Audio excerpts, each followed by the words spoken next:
Momentum Series was created a few years ago to facilitate dialogue in Greenville and to get people talking about the issues that were most important to us.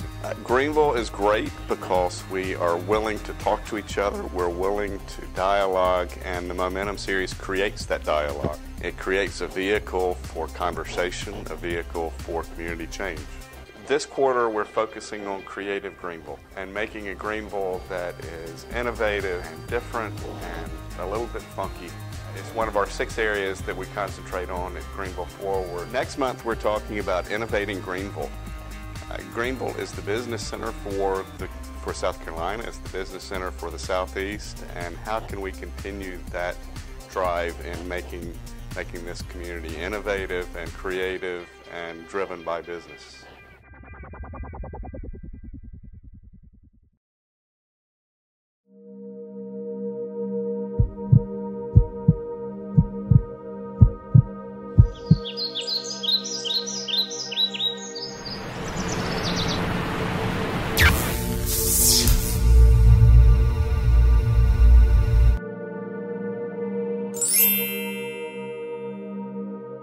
I have a dream today